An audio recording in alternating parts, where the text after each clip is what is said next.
I got a trash can in my car. Ali told you that did he tell you that when he went out to buy it, like the plug, the little connector that he was gonna need, cost like half as much as the TV itself. No It's way. stupid, like a little dongle thing. My That's brother crazy. worked for Best Buy for several years, and he's like, no, they don't make any money off the TVs. They Yeah, make yeah. all the money off of the. Oh, That's when you buy them off Amazon. Yep. Yeah. I went to get an You buy Ethernet everything cable, off. I mean, you. but I there's think no what was reason wrong not with to. me, I went to Target, they were charging me $40. I'm like, yeah, I get a $2 extender from Amazon, bye bye. Huh. Alright. I just started streaming with the new key. Alright. Yeah, oh, that was you. That's me. But Harpo put in streams up, like, Yeah. he can also Thanks, see it. Scott. Got up this morning at 5 and been daydreaming about it for like the last 4 hours. He's probably in the About fly what? at some Sausage, point. egg, and cheese biscuit. Oh, nice. Don't say that. See, you're pressing on. I'm surprised Ali woke up. He was like up at Breakfast like inception 4. right now. We're all Yes. I got an email on my mail about the Dropbox change at like 4. Who's He's well, he was working and he was working on that stuff too. Oh, we see you. They see you. They see you. We see you too. They see you, we see you. Yeah, that'd be weird if they could and you couldn't. Yeah. That'd be kind of I spooky. can't see you.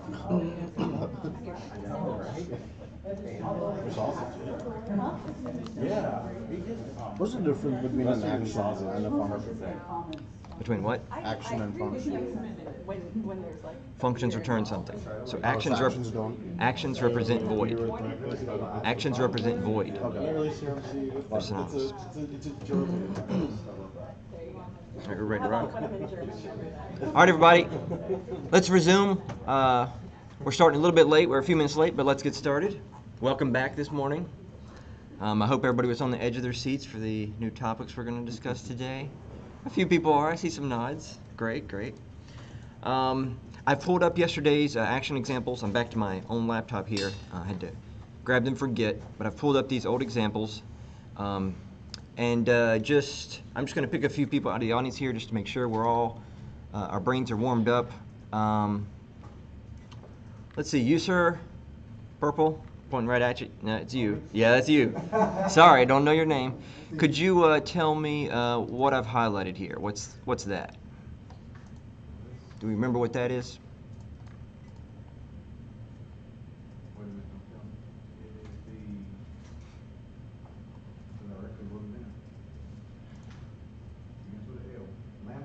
Lambda. That is correct. And does anyone want to follow his comment up and explain to me what a lambda actually is? You know how to type it, but what does it represent? On the end. What's that? Go to? Not sure I would want to use that definition. Let's try again. Anyone else? Anonymous function, anonymous method. Small scope. All this is good. I heard a lot of actual follow-ups that were good. Yes. Lambdas are just a syntax to create an anonymous method. Sometimes those methods, that we call them actions if they are effectively a void, and we call them a function if they return something. So like a bool would be a function. And that's going to be important today because we're going to be typing a whole lot of lambdas, which leads it, excitement for lambdas. Awesome. I had the same sort of feeling.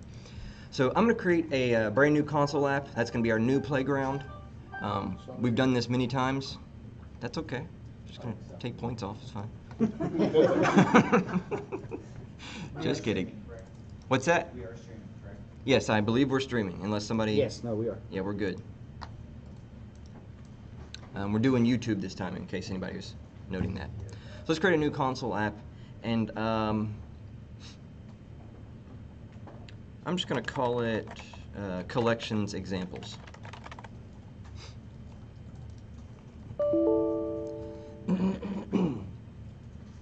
Oh, wow. How is there already a project named that? Did we already do that? Collections? Yeah, yes. Yesterday. Okay. Then we're going to type link examples, but we're going to spell link L-I-N-Q. L-I-N-Q examples. This will definitely work. Be sure to make that new project your startup project because we're going to be running it a few times.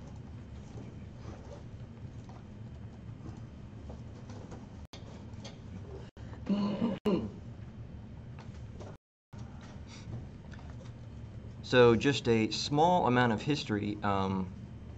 Approximately a decade ago, .NET Framework was already out, and Microsoft wanted to introduce a new feature to the language, all the languages actually, Visual Basic and C#.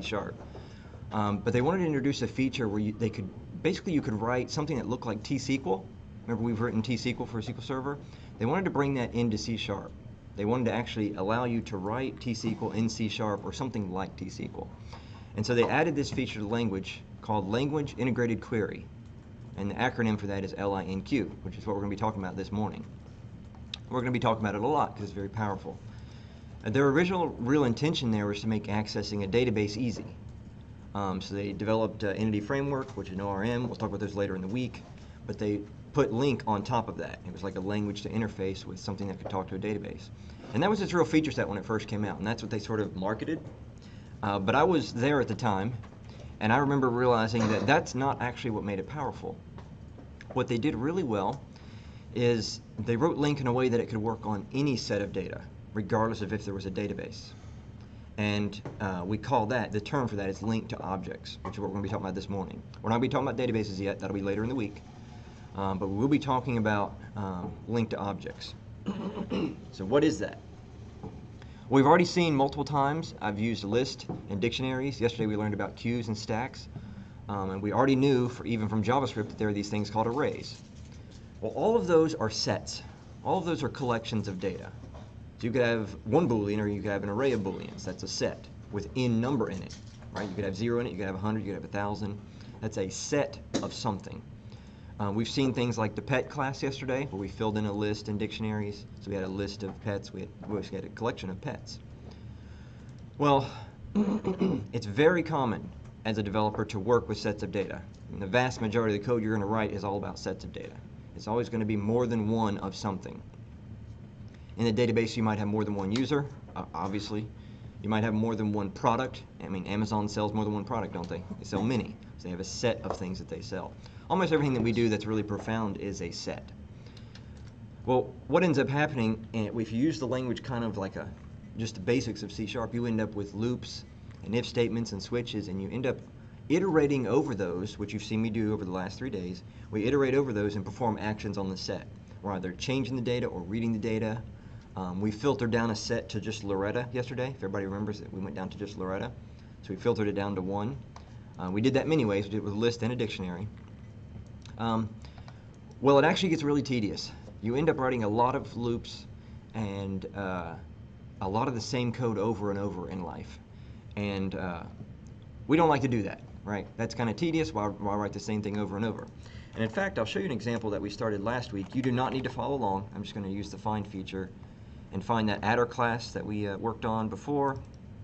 There it is. So just reabsorb what's on the screen here. Remember that all we were doing with this, we had an add method and a calculate. We would collect all the values, so anybody could call add as much as they want, and then we would sum up the result. So if you remember, the example I used was really simple. We would call add 3 times. We added 1, 2, and 3, and the result was 6. And I did that many times. I think that was Thursday or Friday. This works, and if you're writing code this way, you're doing it just fine. We've written a class that's responsible for doing the act of addition. But now we can go back to our current program, and I want you to type what I type and follow along. The first thing I'm going to do, since I know I'm going to be working with a set of numbers, is I'm going to pull in a new namespace you haven't seen yet, and it's system.link. Notice it is spelled L-I-N-Q, not K. That letter Q means query. Remember, it's short for Language Integrated Query. And let's go ahead. I'm also going to bring in let me move the mouse, collections.generic. You've seen us bring that in many times. And I'm bringing in that namespace to create a list of integers. So let's create a new list of integers. I'm just going to call it numbers. And just to match what we did last week, let's go ahead and put in the same 3 values. 1, 2, and 3.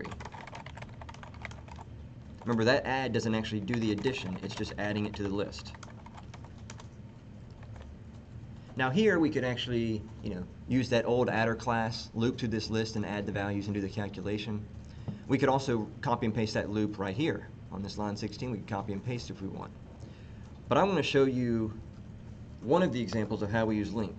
So remember, we're working with a list, which is a collection of data. Anytime you're working with a collection of data in C#, you can use link. You can just memorize that sentence. Whenever you're working with a collection of data, you can use link to do anything with that set. It's very powerful. So, just type what I type. We're going to do var sum numbers dot sum.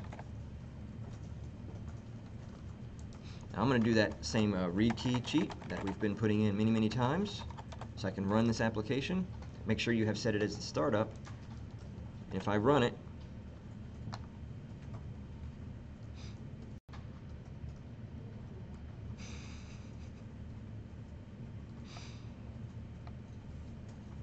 it's the first run of the morning, so it's a little slow. There we go. Oops. I did not print or put a breakpoint. Somebody asked for printing it, so let's write a bright line. Let's put that in there.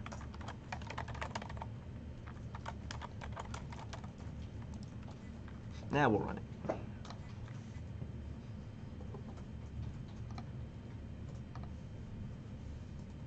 Six.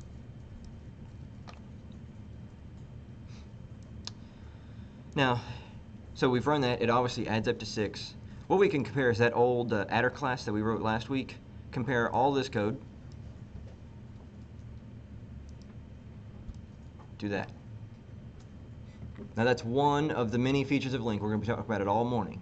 That's just a good starting place because we'd already done an adder class before.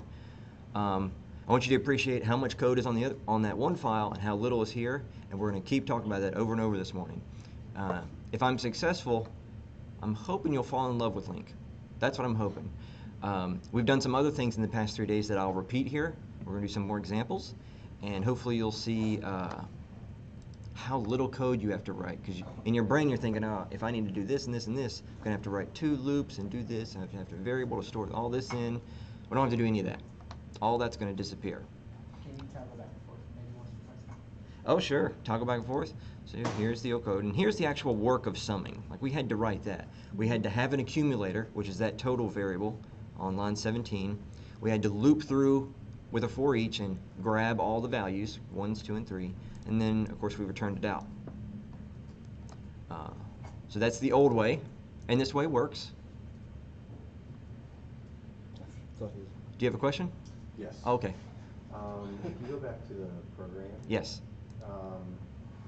When we do variable sum equals numbers dot sum. Yep. And you take out the sum and the decimal or the period, IntelliSense has another sum that comes up with the arrow brackets. Yes. And I'm interested in what the arrow brackets in of itself denote. Okay. So what the student notice, if I press dot here, he sees 2 sums on the screen. We used the first one. Now, the first thing I want you to notice whenever a question like this comes up in your head, instead of answering it directly, I'm going to give you, teach man to fish. If you put your cursor over it, you notice the pop-up says 10 overloads. You can always just, I'm going to hit tab and then open the paren and hit the down arrow, and you can see what all of the other features are. And I don't remember, I think I did mention overloads last week, but if I didn't, I'll just pretend like I didn't and say it over. Overloads in C# are just where the method name is identical, but the signature is different. So they are literally multiple different methods here. There are a total of 11 sum methods without the angle brackets. We haven't talked about the angle brackets yet. There are 11 non-angle bracketed sums, and they take or return lots of different things. If you go up and down, you'll kind of notice a similarity. If you see to the top, well, let me see if I can move my mouse over it. Right here, the type that's being returned. If you watch that as I scroll down, what do you notice? It gets more and more complicated or bigger. More complicated, okay. What I was hoping to hear is that they're all numeric types. All of these are some form of a number. A decimal is a number. A double is a double precision floating point. Float is a single precision floating point. Ints are ints. We've seen many of those. Longs are 64-bit, so they're 10 to the 38th power capacity, so they're really large numbers. That's what I meant by get more complicated. More complicated. That's what you meant by more complicated. I'll accept that. I will accept that. But they're all numeric types, and that makes sense, because if you're going to sum up something, it's probably a number. You can't really sum up other abstractions, right? You can't sum two pieces of art. There's no such thing, but you can sum numbers. So that's the ones without the angle bracket. Now let's get more closer to your real question, angle bracket. Well, whenever we see that less than, greater than, we're talking about generics. Now, generics is the topic for this afternoon. So I'm not going to go really too deep into what those angle brackets are. I will just show that there are 10 overloads there, and notice they all return numbers as well. We'll get to why the angle bracket option is there a little bit later this morning. But there are a lot of options. There's actually an overload for some that we're going to talk about in just a few minutes, so I'm going to defer. So the one thing I want to note there, just to reemphasize, there are a lot of overloads for these. They all function pretty much the same. They just might have different return types. Remember, once again, C# statically typed language, if it has an integer type and a long type, so a 32-bit signed integer and a 64-bit signed integer, they have to write two different methods to be able to return the two different types. So that's why there's so many overloads. There's no such thing as a type that kind of, it's all the numbers. It's not a casual language like that. It's very strict. So they had to write an overload per return. You'll also notice half of those have question marks on them, so they have the nullable version. We'll get to why nullable makes sense for some in just a moment. Well, later on this morning, I should say. Good question, though. So you did, you're kind of a step ahead of us, but you did hit dot and sort of look at the list. We sort of noticed some stuff. Yes, question? Yeah. What are the down arrows next to the, is that like the unity symbol, the box, the cube? What do those down arrows mean? Because some of them have, Yep. some of them don't. So the question is, when we look at these icons next to all of these methods, they have different icons. And the specific question was, what does this little down arrow mean? That means it's an these are just icons to help you as the developer differentiate different kinds of methods. In your specific question, those are extension methods. We're going to be talking about extension methods not today, probably tomorrow or the day after. Okay. All of LINQ is based on extension methods, but you don't need to know what they are to use it. So I'm going to talk about LINQ before I talk about extension methods. I could have done it in reverse order, but this is more fun, so I'm going to talk about it now. So if we do look up and down this list, first off, you'll notice the list is long, and there are a lot of verbs on here. So we've already done some: min, max, join, group by, first, last, accept, distinct. We're going to be looking at a lot of those this morning. But let's keep it, I'm going to go back to just the sum example because I want to start with simple examples. So I'm going to put sum back the way it was and resume where I left off. So we have a list of integers and we can sum them all up. Well, that's easy. Hopefully you're impressed by the fact that we no longer need to write classes like this adder class. You're welcome to do so if you want, just to learn C#, but in the real world, I never write those classes. Don't need to. All the functionality has already been written for me, provided from the Microsoft.NET team. Thank you to them. So we summed up some integers. Well, let's make this a little bit more realistic. I'm going to add a new class. It's going to be a product class. It's just going to represent something I might purchase. So it's product. And this is going to be one of those DTOs I told you about yesterday. Anybody remember what I mean by DTO? Oh, wow, that was fast. Data transfer object is right on the money. And why do we use those? Because it just has properties. Just has properties. Perfect. I'm just going to put a name of the product. I'm going to use a decimal type for the price. And actually, that's good enough for our current example. So our products have name and prices. Oops, I made that private. I meant to make it public. I apologize. Everything should be public on a DTO.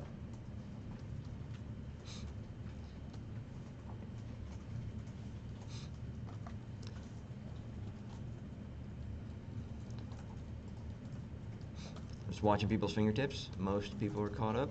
Got a few more. Just make sure it's got a name and a price.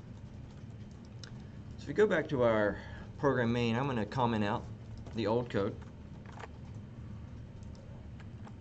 I'm going to delete some of the white space that we don't need anymore.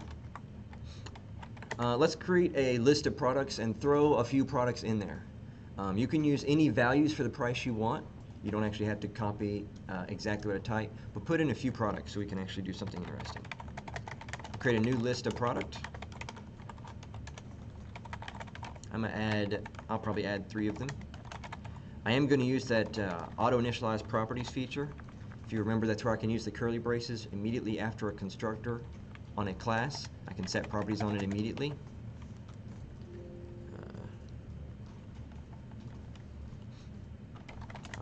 Oops, I'll do an MP3 player, and I'll make its price $31.99. Now I want you to notice there's some red squigglies on the screen.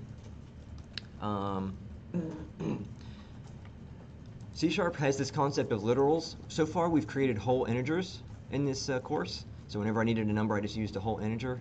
The language is built in a way that's as long as it's a whole integer, it'll sort of interpret that number directly. So if I do var x equals 3, that's fine. It'll set x equal to 3, and that'll be of type integer. But you'll also notice in the language we separate a lot of things with dots, right? So a decimal is kind of 2 numbers with a dot between it, and so it doesn't really work that way. The language doesn't want to have dots in the middle of literal values. But if you put your mouse over it, you can see it's perfectly fine having this fixed by putting the letter M on the end. Boop. So if you ever need to have a decimal number hard-coded in your software, don't forget to put the little letter M on the end of it. And ironically, that M does actually stand for decimal. It's the M in decimal. A lot of people think it's money, but the actual person who worked on this language said no, M means decimal. But he didn't want to use D because that was already used. Didn't want to use E because that was already used. So it ends up all the way at M. But let's continue. Let me add a couple more products. And that needs the M to display correctly? Is that correct? No, it needs the M to compile. We're actually just telling the compiler, we really mean for you to interpret this as a decimal value of 31.99 when you build the software. It's not about display. Display is a different topic. See, I'll buy a suitcase. That'll just be $22 even. You'll notice if I don't put a dot in it, I don't actually need the M, even if it's a decimal type. That's perfectly fine. And a car. That'd be expensive. It's a used car, $3,200.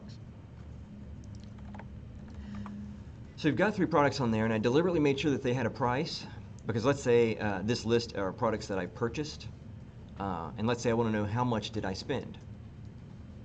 Well, until this morning, your instinct would probably be to loop over the set, have an accumulator, and add them all up. But we can still use sum.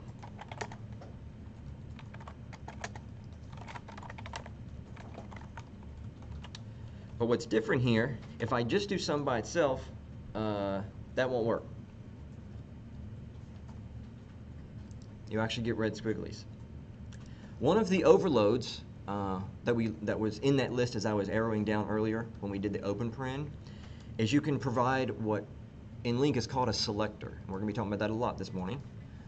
A selector is you pass in some object and the selector decides which property or set of properties to pull out.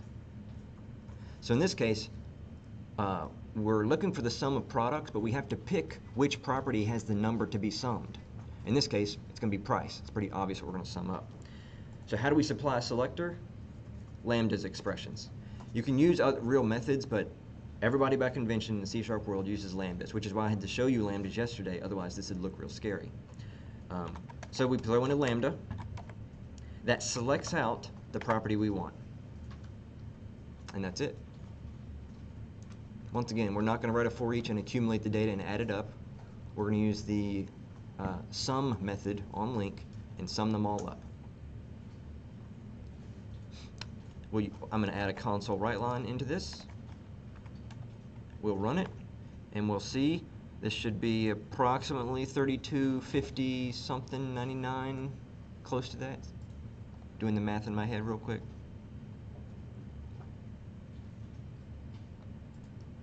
$32.53.99. Since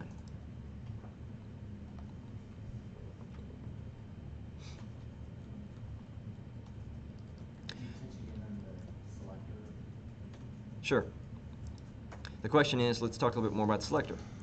So I'm going to do my usual trick of removing that open paren and adding it back in because it gets this cool pop-up for me.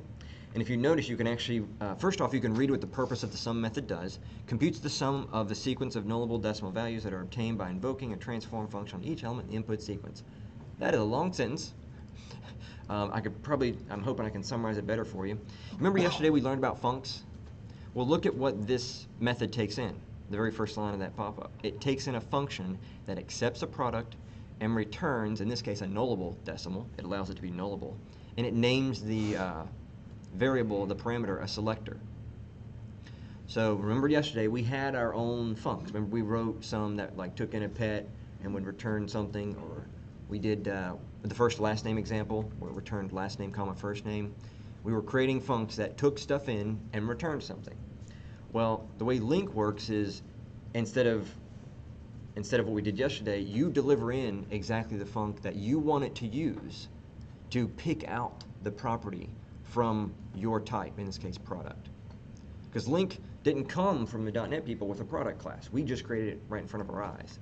So we had to give it some way to pick out the correct property. We didn't want to take a guess. It might seem like a guess here would be reasonable, but what if I had a second numeric property? Something like how long it's been on the market. LINQ wouldn't know which one you were trying to sum. So you need to provide what it calls a selector. Something so it can, you need to tell it which property to pick. In this case, we did it with price. So we are seeing a lambda here. That's why I talked about lambdas yesterday. I've highlighted the entire lambda. And just to repeat, that first P is just a variable, an argument name, a parameter name. I could have called this anything. I called it P. I could have called it PR. I could have called it product. You'll notice I get red squigglies. Oops, duplicated the P. This works as well. That's just a parameter name for our miniature anonymous method. All we're doing is providing an anonymous function here, but we're using lambda because lambda provides the smallest amount of typing to get the work done. So I've got, if you put your mouse over product, you'll see that we're delivering in product. And the body of the method is one line, so I don't need curly braces. Remember we learned that yesterday as well. If something is going to be a one-line block in C#, we can get away with no curly braces. So it literally becomes just the parameter dot the property we want.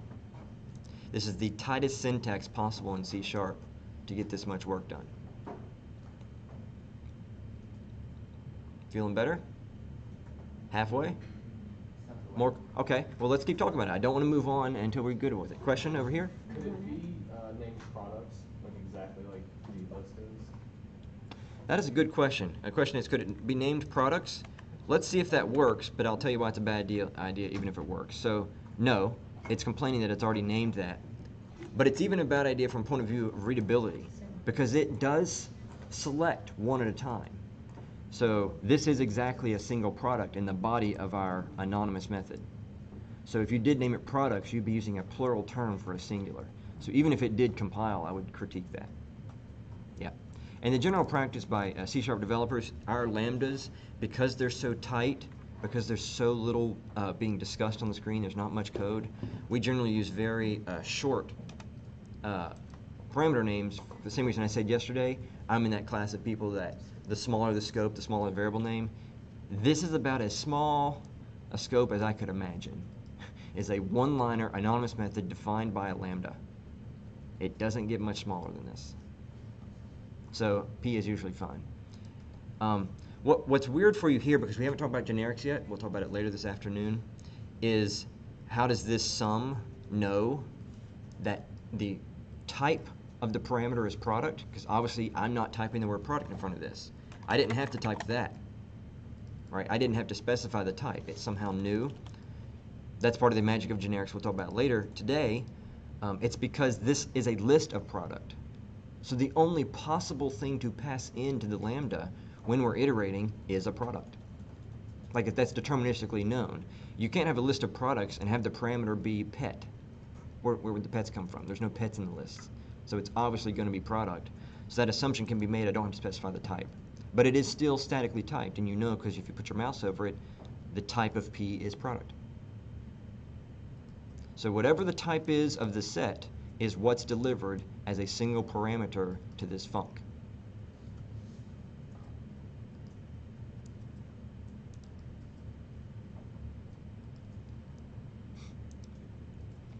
Once again, we could have done that just like we did with the adder class, right? We could have had an accumulator. We could have looped over the products and did the plus equals on product.price. But this is a heck of a lot less code. There's also another benefit in the fact that the code's already written for you.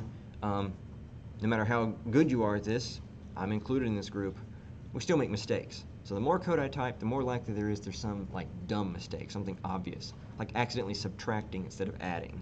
It's very easy to make that mistake. Computers don't care, so it'll still build, and it'll be wrong. What's cool about using link is, and we'll see more and more complicated link functions over the next couple hours, you'll start to realize how much code you would have had to have written to get the job done, and how many mistakes you could have made, and they'll all be precluded by the fact that we're using this, using link. Any more questions on this particular example? Yes? So I wasn't here yesterday, but as far as Lambda, when would you, like, what is the benefit of using that? So the question is, what is the benefit of Lambda? Well, let me, you can follow along if you want, but you don't have to, because I'm about to write this in a less nice way, a little bit more code on the screen. I'll write it without the Lambda. So let me do the same solution that produces the same result without the Lambda. It needs to return a decimal.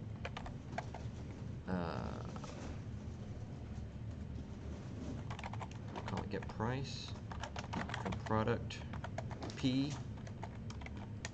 I won't use that's the shorthand. Return P dot price.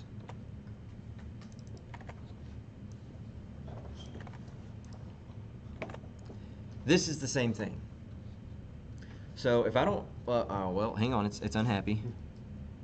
Ambiguous calls between, hang on.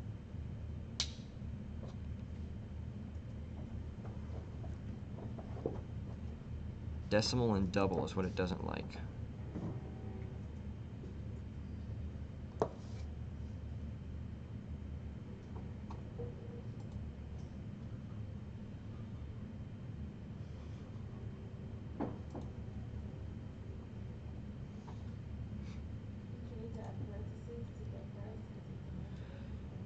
Yeah, it's because if I was using an integer, this would be a better example. Well, all the more reason not to use it, right? Yeah, because the only way I can get it to improve is to actually turn it back into a lambda or try a static cast here. Let's see if it'll be happy with that. It probably won't. So this doesn't build, so I'm just going to ask you to trust me. This is almost the same. How about that? How about that? Because I don't want to start, the only way to fix this is to actually bring the lambda back into play. But this is functionally similar. If these were integers, we wouldn't have the red squiggles. So just ignore the red squiggles, pretend like they're not there. I'm sort of playing Wizard of Oz here, no man behind the curtain. But I have accomplished the approximate goal that you're implying, which is I could do this out of lambda. Now I hope the answer becomes more clear. This is more to type. I had to go out of my way to create a new named method, define its parameter set, and type return and pick out price. But the code I already had got that job done. P select price ends up being compiled as the same thing, and I didn't have to write that extra method. And you were saying that it recognizes the P already because you created a product and you don't have anything else? Or Yes. you know that P is the first step? Yeah, so the question is about how it knows P is product. So to reemphasize, and let me put it to you this way, all Link is doing for you is very complex loops that you could have written yourself. If there's no magic, it's just they've done a lot of hard work you never have to do anymore. And that work is in loops. And I say that because I want to remind everybody, this is a list of product. So if you were looping over a list of product, what would each item be? It would be a product. An object, yeah. It would be a product. It can't be any other type. If it was a list of ints, it would have to be an int if you did a for each. Remember when you do a for each, you're just looking at one at a time? Well, you're not converting its type. So if we're looping over a list of products, each body of that loop, each iteration, would have one product in it. In fact, I'm talking about it, I'll just type one just to sort of show what it would look like for each var p in products.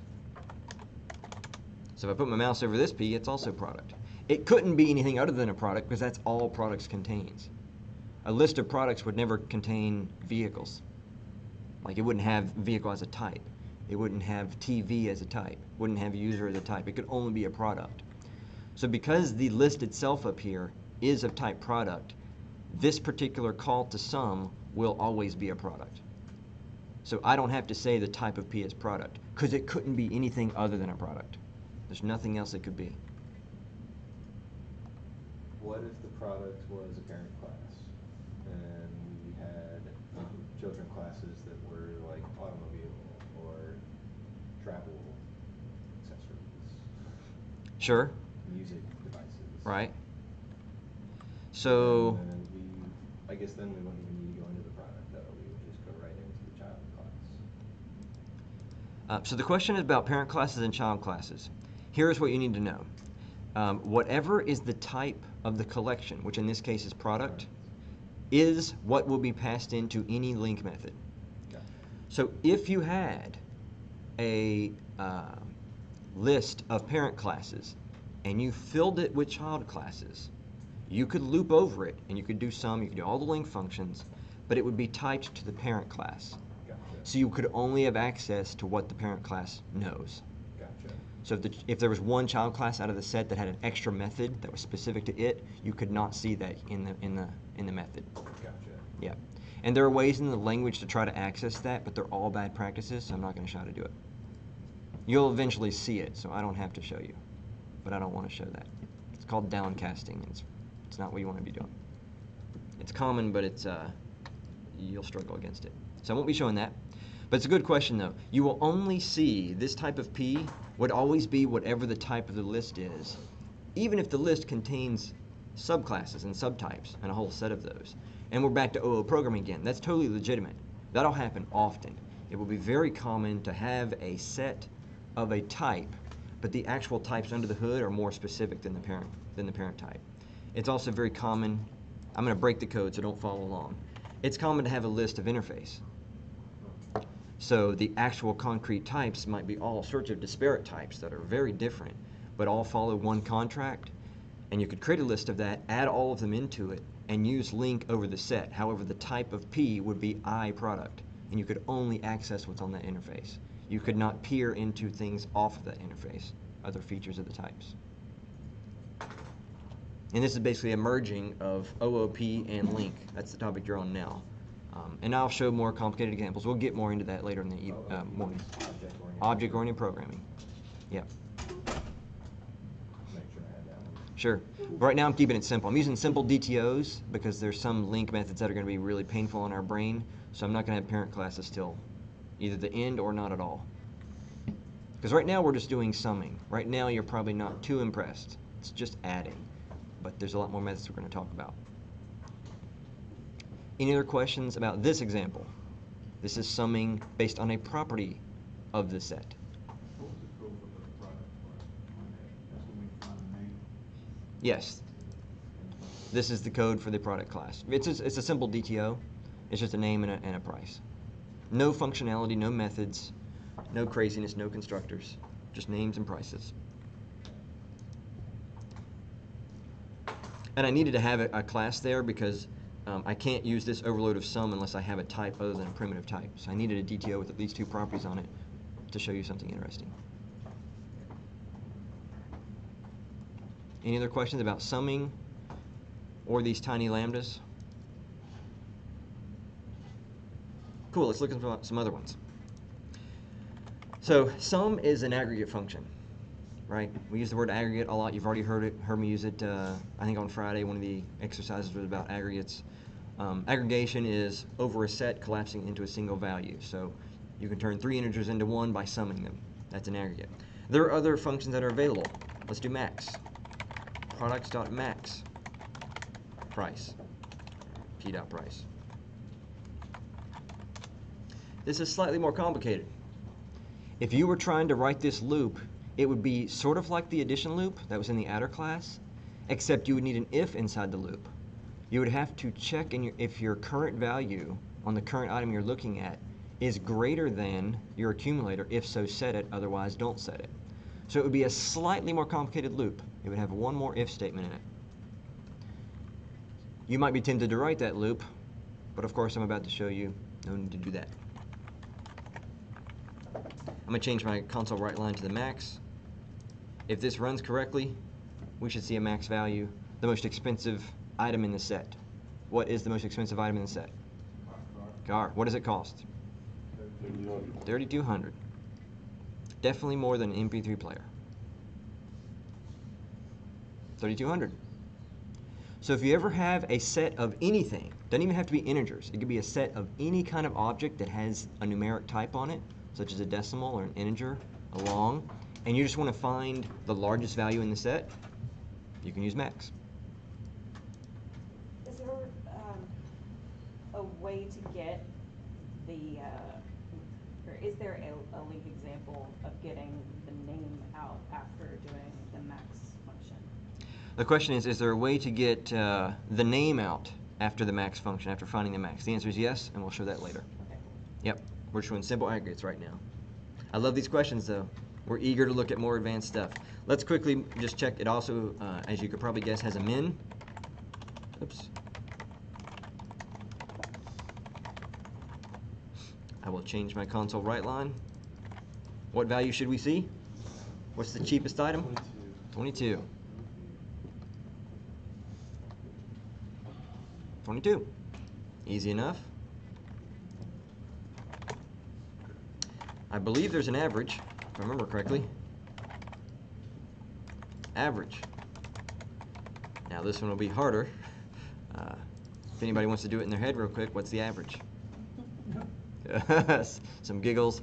I don't know, it feels like it's somewhere around 1,000, maybe 1,100. Okay. 1084, 66333 repeating. So $1,000. So average works. So the sum, min, and max are what Link is providing here? Yes. Yes. Sum, max, min, and average, in the way I'm using them on the screen right now, are all in Link. They all come from Link.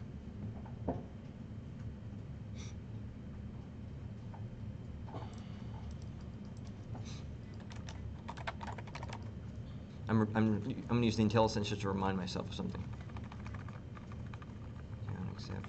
Okay, good enough. That's good enough for the aggregates. Oh yeah, question. Yeah.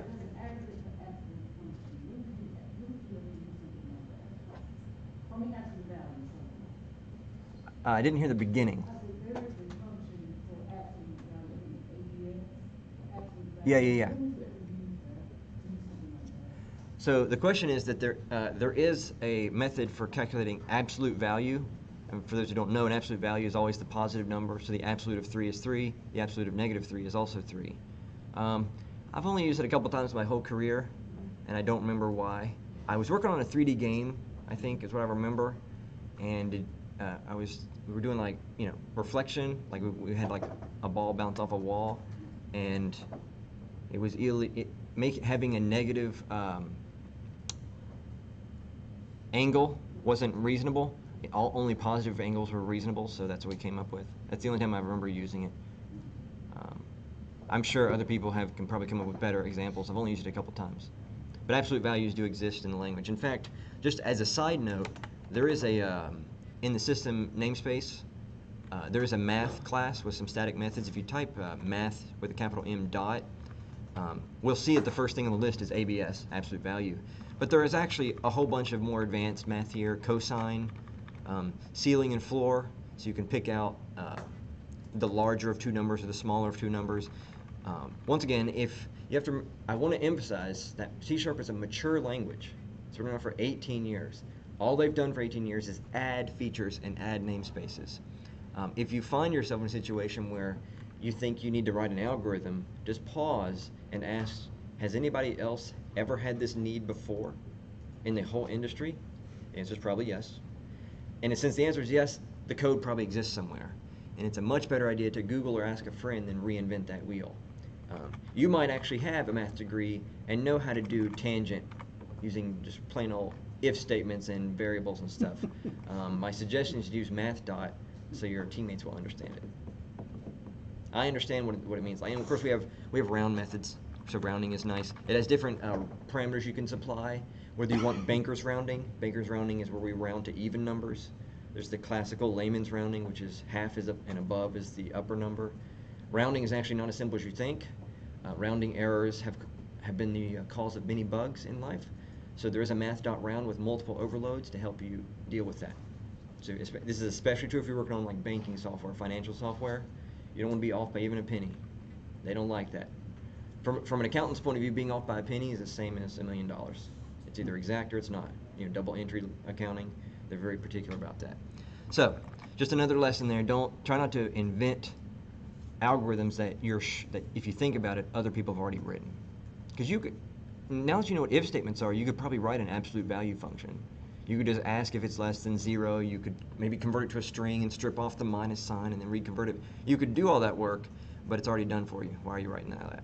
You don't need to do any of that work. You just got to find the method that already exists. I mean, just in this course, I've only shown you about half a dozen namespaces. There are thousands. I mean, the options are huge. By the end of the week, we're going to go through something called the object browser, and we're going to see a huge list. And what I'm going to be trying to show you is there are a lot of things you don't need to write. That's the main message of that particular part of the course is don't write anything you don't need to. So, small digression, but thanks for the question about absolute values. So let's think back again to yesterday. Do you remember we had some pets? We had Jeff, and we had Loretta, and I think we had Tika, thank you. And one of the questions was how do we get out just Loretta? Well, I ended up using it as an example or a reason to show dictionaries, but let's pretend we had an actual list and we wanted to pull out one of the items. Now let's stay with product just because you already have it written. I don't want to spend extra time creating new pets. We have a list, and let's say we wanted to get out the first item that's named car. So at first your brain is going to say, well, Derek, I could do what we did yesterday. We could create a loop and check the string value, look for the word car, and then set that to some variable outside the loop and break out of the loop. And that would work. But once again, anytime you're working in a set in C#, think to yourself link, because it's probably already written. Varchar equals products. I want the first one whose name is car.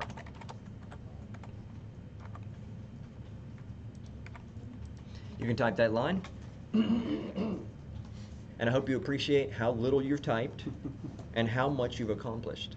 You've literally, under the hood, iterated over all items in that list, one at a time from top to bottom, and the first one you found that had a name of car, you've selected it out.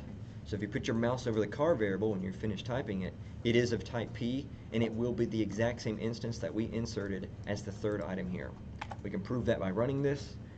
I've used a breakpoint, and I'll use the locals window to prove to you that it is the correct one car. Would that still work if car was lowercase? Like, is it case sensitive? The question is, would this still work if I had put car lowercase in the string? The answer is no. Not only is the language of C# case sensitive, all the strings are case sensitive. This is completely different from T-SQL. The Thursday before last, I made a comment that casing in SQL by default, as well as trailing white space, is ignored for string comparison. So Derek with capital D is the same as lowercase Derek, space, space, space, space, space, space, space. Those are actually the same as far as T-SQL is concerned by default. In C#, the only option is case sensitivity. So let's first look at this, and then I'm going to show you what happens if we do lowercase that, since you've asked. But with it correctly cased, notice that we do have the car variable, and it is our car with price $3,200. So what link has allowed us to do is find the first item based on some predicate, which is name equals car, and we pulled out the first one it found.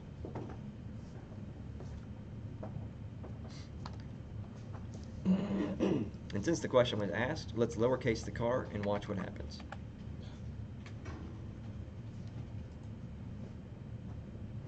All I did was change uppercase car to lowercase car. We're going to watch it crash. It crashes. It throws an exception. So we talked about exceptions yesterday. What they've decided is if you make a request that's really quite invalid, they're going to throw an exception.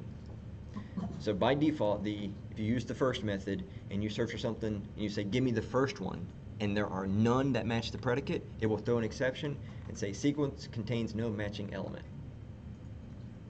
In fact, this is one of those error messages that is so common that I've visited websites before on the internet that threw an exception, and I saw this message and I went, oh, they're using C# link and they need to use a different method. Like I knew exactly what they had done wrong.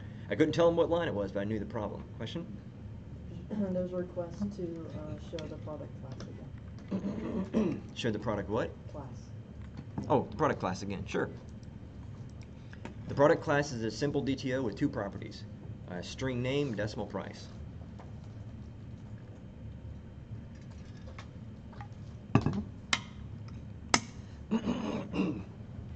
So I'll leave that on the screen, and keep in mind we're talking about lowercase car, do an exception. So then you're thinking, well, Derek, what if I don't know if it's in the list or not? I would rather it not throw an exception. Now we saw how to catch exceptions yesterday.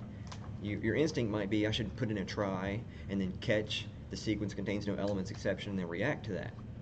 Well, they did us a favor. We don't have to type all that code. I'm going to go back to the program CS. I'm going to leave it lowercase car. There's another method other than first. It's called first or default. So all I've done is change the word first to first or default. And I'm going to run this. This time it will not crash. What will happen instead this time is it will search the entire list for lowercase car. It will find none of them, and it gives us back a variable typed correctly to product, but it's null. Now, you might have wished they would have called this first or null, but they didn't on purpose. Because you can have sets of value types and reference types, remember from last week, reference types can be null, but value types can't. So C# has this concept of default, and that word is actually a real keyword. I can actually type the word default just to show you it's actually a feature of the language. It's called first or default because had these been integers and it didn't find a match, it would have returned a 0. But since product is a reference type, default returns a null. This gives us the opportunity to basically have one method that responds well for both value and reference types. Was there a question? I was thinking back to your catch feature, just define the default for capitalization or lowercase catch, whichever. You're asking about using catch to handle the difference here? So what I'm hoping to sell to you right now is although you could use catches to solve all of the throws that happen from the first method, FIRST, why write all that extra code when you can just type or default? Just looking at it, I'm not sure exactly why I would use this. Okay. No, that's good. So now it's kind of a new question. Why would I ever use first or default instead of first? Because it is very common for you to not know if the list contains anything that matches your predicate. It's very common for somebody to hand you a list of 10 products and you don't know what's in there. So it's very possible there's one missing. And it's okay for data to be missing sometimes. I mean, there's plenty of real world scenarios where nothing matches the predicate. You know, I could ask how many people in this room are wearing a bright red shirt? And I think the answer is none, and that's a completely reasonable outcome in the world. So it's more like an optional wrapper, right? It's like you don't want your program to crash, so you just keep going on. Yes. The question is, isn't the first or default sort of like an optional wrapper? You don't want the program to crash? That's exactly what it's for. It's when you know when you're writing this code that it's okay to not have anything match. And it's okay because you could now operate on this car this way. If car equals null, do stuff. Right? You could do stuff that's, whatever the logic is that's appropriate if the car doesn't match. That's perfectly fine. Now I'm going to go ahead and uppercase this again just to show that when you do supply a predicate, it works exactly the same as the other first. So now that I've gotten the capitalization correct, it not only will not crash, but car will not be null. we'll go back to having the big expensive car, which we'll see in the locals window is 3,200. So first and first or default work identically, except for if the predicate's not matched, the latter will return a null. And sometimes that's what you want. Sometimes it's not critical that it's missing. That might be a common use case.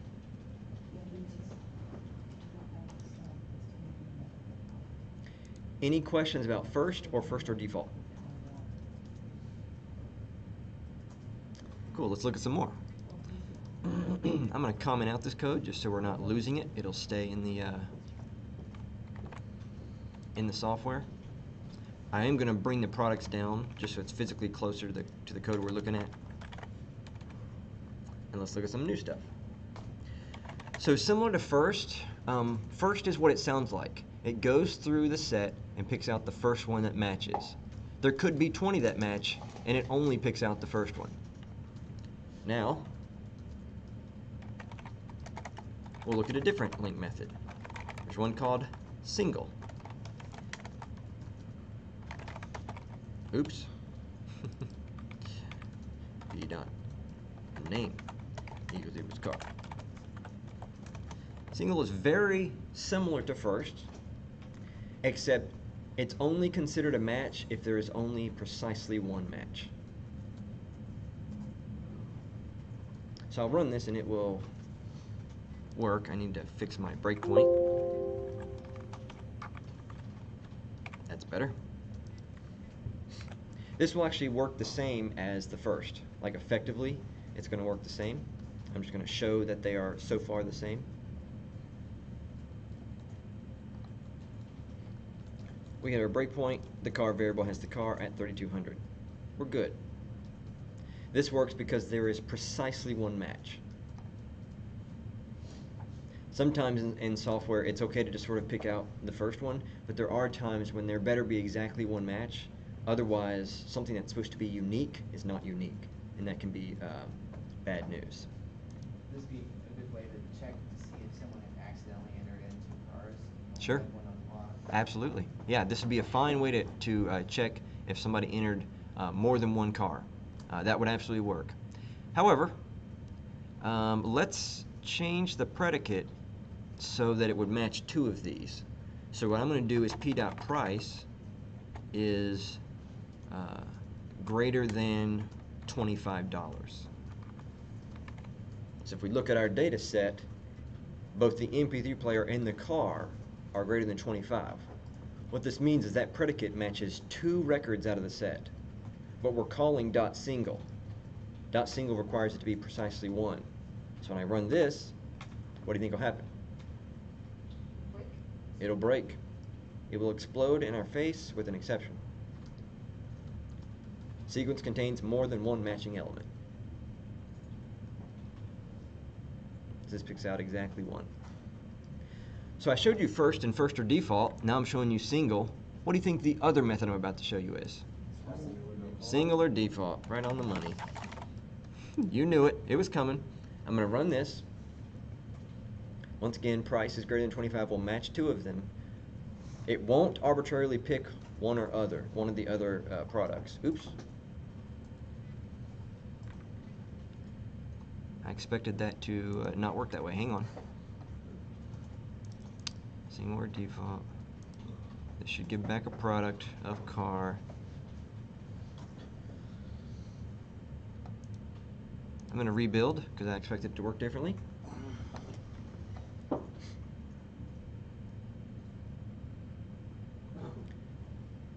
What I'm hoping is that I worked too fast and it was actually running the old version of the software. Unless somebody can tell what mistake I've made, because I don't see a mistake. But if anything leaps off the screen, let me know. What did it do? It actually showed an exception. And I expected it to return null. So let's just run it again. I did a clean build. Sometimes developers talk about that. I basically rebuilt the software from scratch.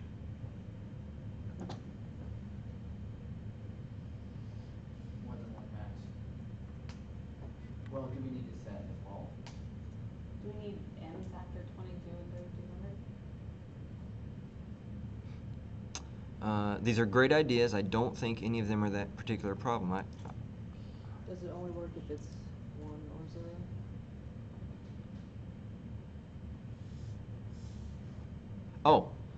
Oh, yes. So now I'm reading the exception here. It's after the semicolon. This message still throws an exception if more than one satisfied the condition.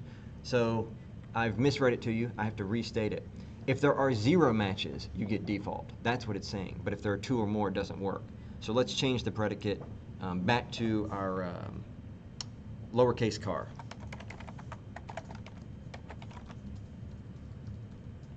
Double equals. So now now the predicate matches 0. Now I expect it to be null. I apologize for that. I forgot that the singular default is slightly different. It's 2 or more. Now it's going to be null. So car is null. So there's actually 3 outcomes for calling singular default. The outcome you want, which is to give you the one single value. Null if there is 0, but it still throws an exception if there are 2 or more matches. And that actually makes sense now that I think about it. That makes the method a little bit more useful in more use cases. 3, when you get out, is one single item null Or an exception. or an exception? An exception if 2 or more items match the predicate. When I say predicate, I mean this. Predicate is a technical term, but it's any sort of evaluation. So when you build like a where clause in T-SQL, and it's got this or this, that's 2 predicates in a single where clause. A predicate's like a single evaluation. If statements have predicates, switch statements are kind of composite predicates. That's the technical term, but this is a single predicate. We want to match one thing. So apologize for that one misstep on my part, but we've recovered. We've learned a bit more about it. That's good.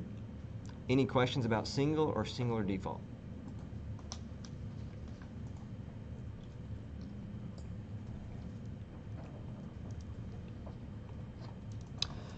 There is, I'm not going to show too much of an example. We have seen you don't need to follow on. I'm just going to pull up the list. We saw a first and a first or default. There is a last and a last or default. They function exactly like you expect. It's just the last item or nothing. So I won't go into too much detail on those. Let's do Boolean values. Do these methods work on arrays as well? Does an array count as a link? Yeah, the question is, do all these methods work on an array as well? The answer is yes. The more global answer is link works on anything that is IEnumerable, which is a special interface that's built into the .NET framework. But you don't actually have to memorize that trivia too much. I can simply tell you every single collection type in the entire framework implements IEnumerable. So everything from Microsoft is IEnumerable. All dictionaries are IEnumerable, all queues, all stacks, all arrays. There's array lists, there's hash sets. We're obviously looking at standard lists here, all of them. They just follow that. And in fact, there are some things that are IEnumerable that you wouldn't expect. A string, I believe, is actually IEnumerable, and it considers it an array of characters, single Unicode characters. So there's even types you might not expect. Now, I tell you this, I'm talking about the .NET framework proper. Later in the week, we're going to talk about how to get packages from other people, third parties. So, open source projects that are out there. There are thousands of them. Many of them are wonderful and very popular. I can't make that guarantee for all of them. Not every third-party library developer makes sure all collections are IEnumerable, but most of the good ones do. Most of them are writing projects that are so popular that they themselves are experts, and they understand the value of making something IEnumerable, and so it probably works in most cases. But the really tiny project, if you download something that's written by just some guy in his basement and it's got like 3 downloads, it's very likely he hasn't gone that extra step just yet. He's waiting for it to become more popular. Sure. But everything from Microsoft is IEnumerable. Anything that's set-like is going to be IEnumerable. And even some things you might not expect, like strings, are IEnumerable. Good question, though.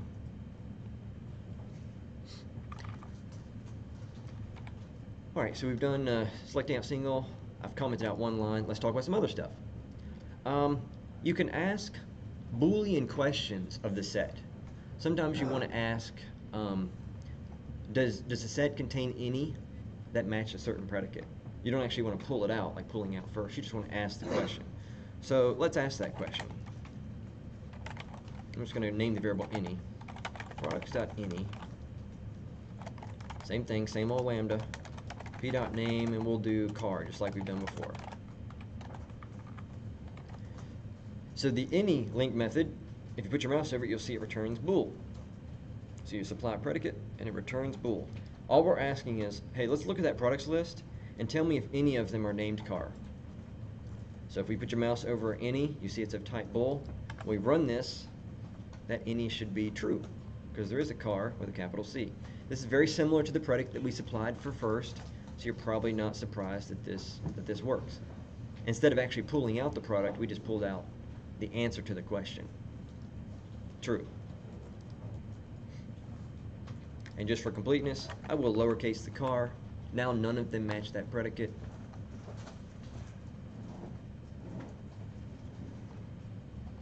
This any will be false. Confirmed with a mouse over. It's false, pretty much as you would expect. And you don't always have to do equality.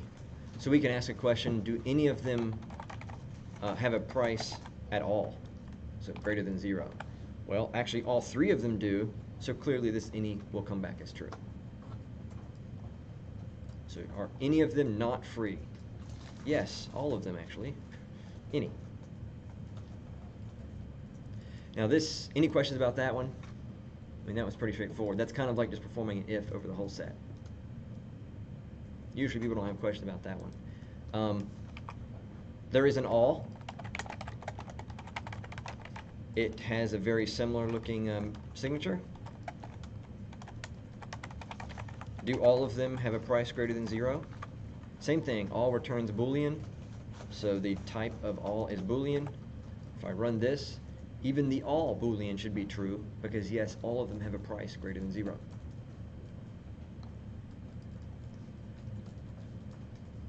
True.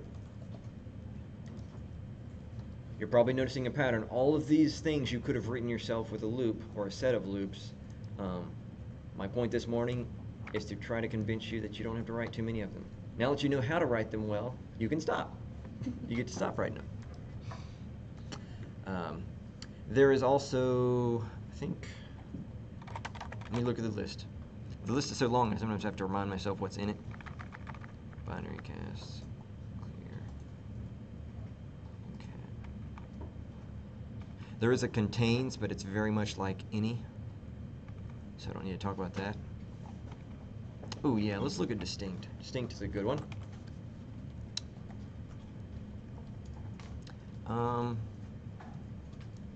Any questions about any or all?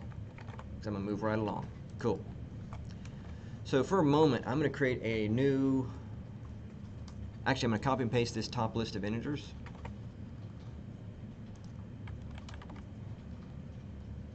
I went to the very top of the method. That's where I found that. We started off this morning with this list of integers. I'm going to add a couple more values to it. And I did not make a typo. I am adding 3 values, 1, 2, 3, 3, 3.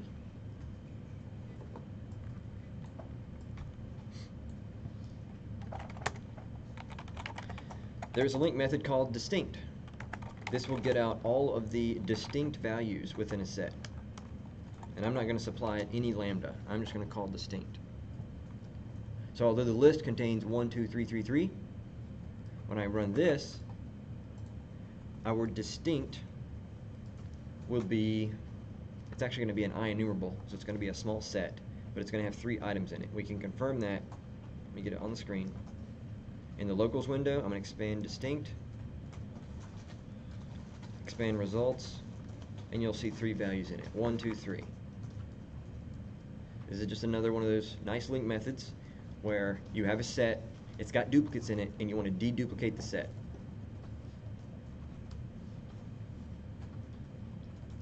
There's another topic that I may get to by the end of the week. I'm not sure if I can squeeze it in, but I'm just going to comment on it right now and give you a recommendation.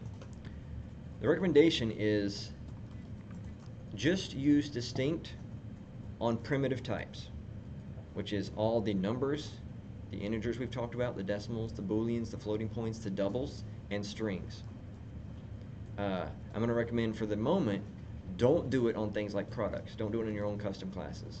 It doesn't work the way you think it does. I'm not sure if I'll be able to cover that topic by the end of the week. I'm hoping maybe Friday I'll have some extra time, and we'll talk about equality in C#. Equality is one of those things that when you're new, you think that it's probably pretty straightforward, like you've seen equals equals, but equality in C# is actually really complicated. And so my first recommendation is whenever you're using a method in the framework that's all about equality, comparing two things to ask if they're equal, keep it to value types, such as integer, which is why I decided to do integer for this distinct example. If I had added 5 products and they all had the exact same name and price, and I did distinct, it would still have 5 in it. And that's just a different topic I'm not going to touch on this morning. I just want to warn you of it, and I'm hoping to get to it by the end of the week, but I'm not sure I can squeeze it in.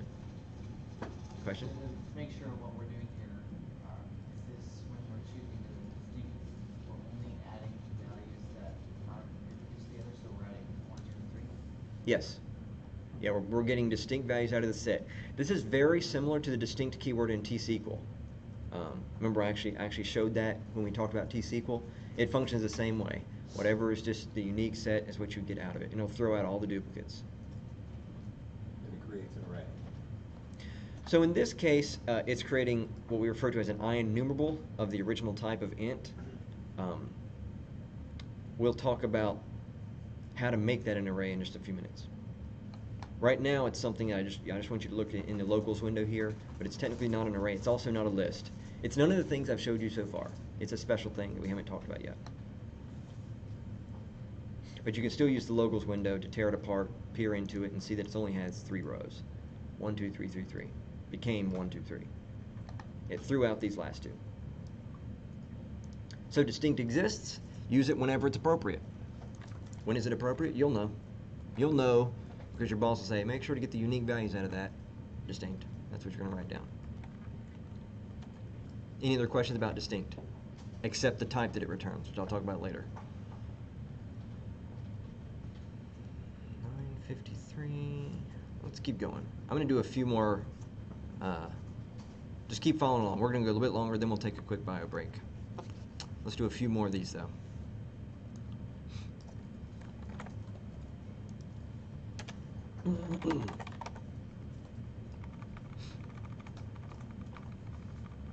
Which ones do I want to talk about next? Let's talk about filtering. Filtering is actually, I would say filtering is one of the most common link methods you'll probably use. This is similar to the discussion yesterday of Loretta, where we had a list of pets we wanted to pull out just the one. So the link method is called where. So I'm just making sure I have all the products. And we have the same 3 products in RAM. Good. So you can do item equal products dot where. You can do p.name equals car. Now this looks very similar to what we've already seen. The first and the single had similar predicates to what you're seeing here. What's different now, is that we're pulling out a set. So in this case, if you put your mouse over item, it actually doesn't bring out a product. It brings out what we call an IEnumerable of product. IEnumerable just means you can loop over it. That's all you need to remember about IEnumerable for right now. So it pulls out a set. So it could be any quantity in that list. If we press F5 right now, we're going to use that locals window again. We're going to see that because of that set, it's the same 3 items in the products list. Item itself, in fact, I misnamed that. That should be items plural. So I'm going to change its name in just a moment. So change it to items plural because it is a set. If you expand this, and expand results view, you'll see that it has a set that contains 1 product, and it is the car. Now this feels similar to the first, but the difference is the type of the variable there was product. This is a set of products that happens to have only 1 item in it. We'll change the predicate. Let's change its check for the price again. Make sure the price is over $0, and then run it again.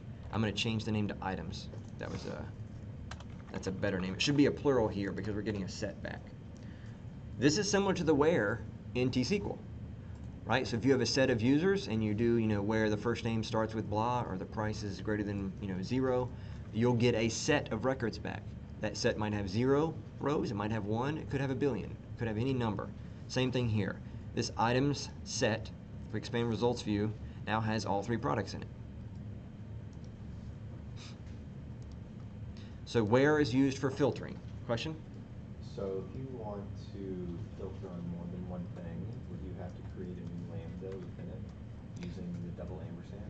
Excellent question.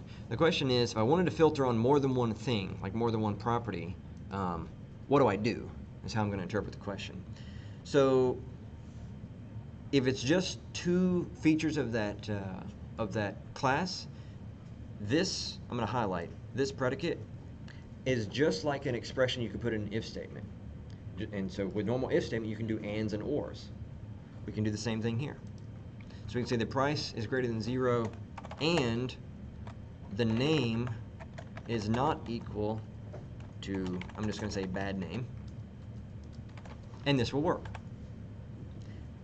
Because I could put this whole expression, p price and p name, in an if statement, you can sort of in your mind think whatever you could put in an if statement, you could put right here.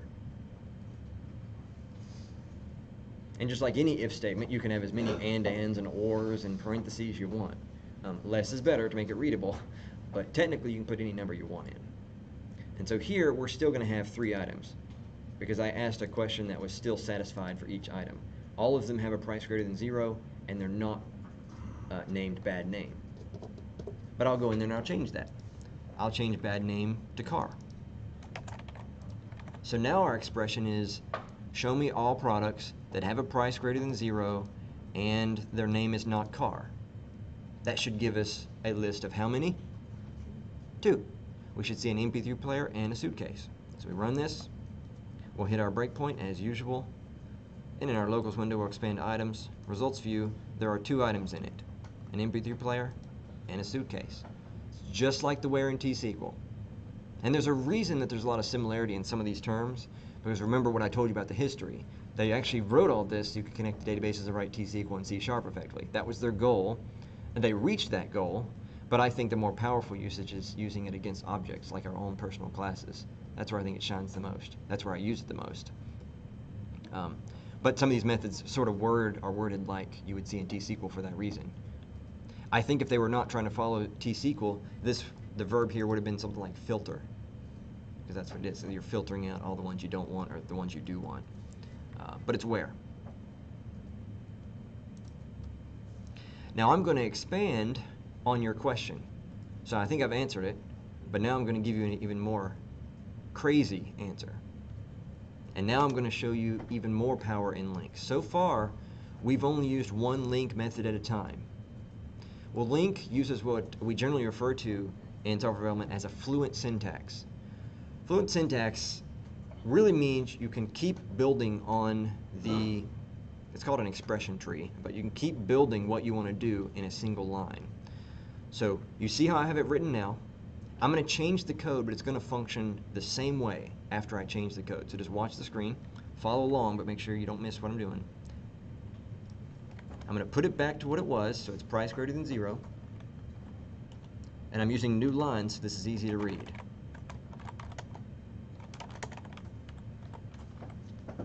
That code is identical. It functions the same. Now what's interesting here is I've stacked wheres on top of each other. The cool thing about link, you can stack almost any link method on any other method as long as you want, as deep as you want, as many times as you want. Some people flinched on that one. I saw it. It's like, what do you can? Yes, you can go as far as you want. It's an infinitely deep, nested, dotted set.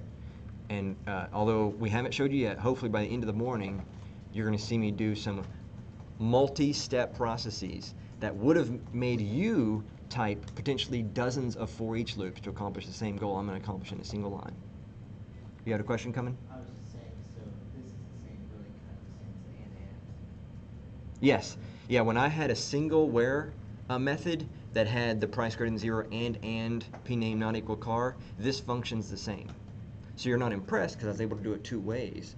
But what's interesting is I hit .where and hit .where again. So let's run this just to confirm so everybody can see it on the screen and trust that indeed the items will still have 2 items in it. It will be excluding the car. Items, results view, 2 items, MP3 player, suitcase. The car is not in the set.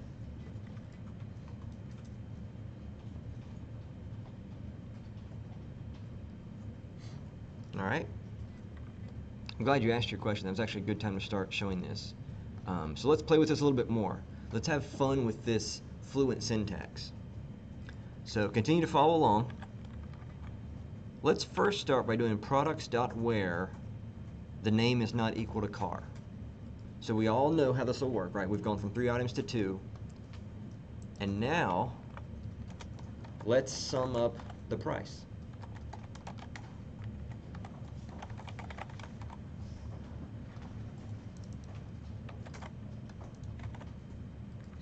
So I'll leave that on the screen for a moment. This will be more impressive than the previous sum. The previous sum looped through every item and just counted up all the prices, and we ended up with whatever it was, 3,000 some bucks. Here, we're excluding the car from the set first, so we're down to just the suitcase and MP3 player. Then we sum up only those 2 remaining values, which are 22 bucks and approximately 32. So if I run this, let me run it and get the answer, and then I will go to your question. I want everybody to appreciate we had 3 items, it got reduced to 2 via that where, and then immediately summed the result, and our sum is $53.99. The car was excluded from that summation. So think of it as a multi-step process. It completely accomplished the goal of filtering on the where, and then on the remaining set, not the original, but the remaining set, did a sum of price. Ma'am, did you have a question? Yes. Do you have to put the where first before you can add other agriculture? It's okay. I got the question. The question is, do we have to put the where first? No. I'm doing that completely as an arbitrary choice. I could have chosen anything for the demonstration. You can put these in almost any order. There are a couple exceptions, and we're actually looking at one. After the end of the sum, it returns an integer, so we can no longer filter on the original set. We've lost the fact that it's a product. So you can stack all the methods, but their type is changing as you move down because the return types of each link method changes. Things like where end up still returning a set, so you can use all the remaining link function available. But now that I've done sum, and I'll stop this and show you, now when I hit dot, I don't have a where anymore. And that's because I can't where on a single value. It's not a set. So at some point it probably becomes a non-set and becomes non-linkable. But there's no limit on how many wheres or other things we could have done. I believe he was first. Yeah, so this kind of goes on that. I'm still trying to picture this INumerable thing. Okay. And so what sum would equal is first it would take all the products and filter it to the ones that don't equal car. Right. So it would be suitcase and MP3 player. MP3 player. Yes. And then it would create a new object within sum that is the sum of those 2 prices. Or is it the sum of all 3 prices? It's the sum of the 2. Of the 2. Yes. And it's created as another object. I'm going to say yes, unless your question is finished. Are you finished? Yes. Okay. I'm saying yes because I want you to think of it that way, because that is the easiest way to imagine what's going on. And if you think of it that way, your conclusions will all be correct. But there is some good news that's super technical. The language is much more efficient than that, so that's not actually occurring. Something else is occurring that I will be talking about later this week. So if you think about it that way, you're totally safe, but don't have any gut response to the fact that that seems inefficient. It does it extremely efficiently, and we'll talk about why later in the week. Yeah. And I'm going to re-summarize, and I promise I'll get to you right after this, Mudit. Products is a real list. It itself is INumerable. Link is operating on INumerable. when the where occurs at the end of this closed paren, it doesn't actually create a second list. Just think of it as some really smart people have come up with a way that it doesn't have to create a new list, but knows that there are only two that match, and then it applies the sum to that set. So there is no creation of intermediary objects that you're thinking of. Although if you do think of it that way, you're correct in how the outcome is. You just would be incorrect if you said that sounds inefficient. It's extremely efficient. I'm gonna get you. What? Go for it. So I'm jumping ahead, but in short, it works just like these equals, or like, and the ordering would also be similar, right? What do you mean by exactly like TC? Well, like instead of a select, you're just doing where, some, order by, group by, whatever. Yes, I got it. So the analogy is being made between T-SQL. That actually is a good analogy. T-SQL does not like apply your where clause and create a new table full of data, and then apply your order by, create a new table. It's all doing this in a very efficient, sneaky way under the hood. A lot of smart people worked on making it kind of efficient. Same thing with LINQ. We'll talk about IEnumerable later in the week, but you'll find out kind of why it's super efficient. But it's okay to think of it as if it's creating this intermediary object, intermediary list. That's totally safe. It won't hurt any conclusions you arrive at. You'll still be correct with every deduction you make. It'll just happen to actually work better than you think it does. Yeah, I was just trying to imagine what would be it, so it'd be the, Yeah. Now I'm stacking these. I'm going to write something, and you can follow if you want, but I'm going to comment it out as soon as I type it, as soon as we're done with it. But I want to type, I want to show you two things that are effectively identical because it may help, understanding how all this works. Oh, hang on. Non-cars. I have to use funny variable names for what I'm doing right now.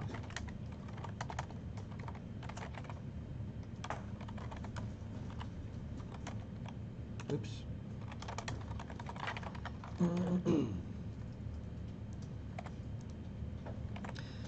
So this first single line and this pair are identical. They function the exact same way. You're allowed with LINQ to perform part of the multi-phase set operation you want to do, save the result into a variable, and then act on it in the same with future lines. So this dot where and sum are the same. I have this intermediary variable type, but what I'm telling you is this top one is identical. They run the same way by the computer. They're not different. Their type's different, but they're the same.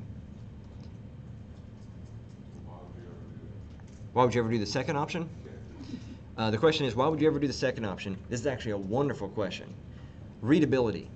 We're still working on some pretty simple LINQ stuff. What you'll find, and I'm in this category, I have to be careful. I've used every single LINQ method that exists many times, and I'm very passionate about it. I love how small it makes the code. But this puts me in a position where I have accidentally created single line LINQ statements that were like 20 lines tall and had very complicated predicates and were things of elegant beauty to me. But when I showed it to people, when I showed it to human beings other than me, they didn't know what certain steps meant. So the second way allows you to give a human readable name to what's occurring on that line. So from a readability point of view, purely for human reasons, the second way is sometimes preferred. And it usually only occurs with people like me once you've learned all of this and you become really fluent with it. It's like playing an instrument. It just happens. I just always use LINQ. I can get carried away and it becomes unreadable. And I rely on teammates to remind me when I've gone too far.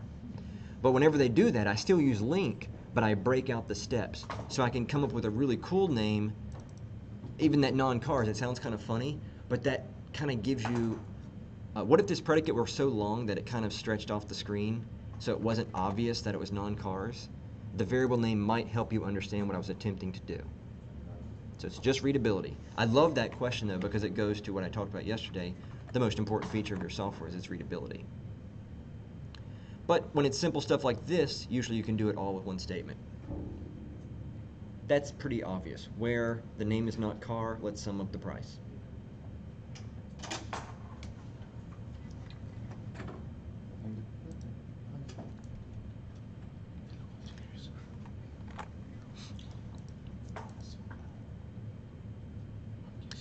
Let me just solicit opinions. Would you like to take a break now? Because I'm just going to keep talking about Link for hours. So at some point, we're just going to need to arbitrarily pick break times. Is now a good time? All right. Let's take a break and come back. This is just a bio break, so let's say 10:25. Let's come back at 10:25.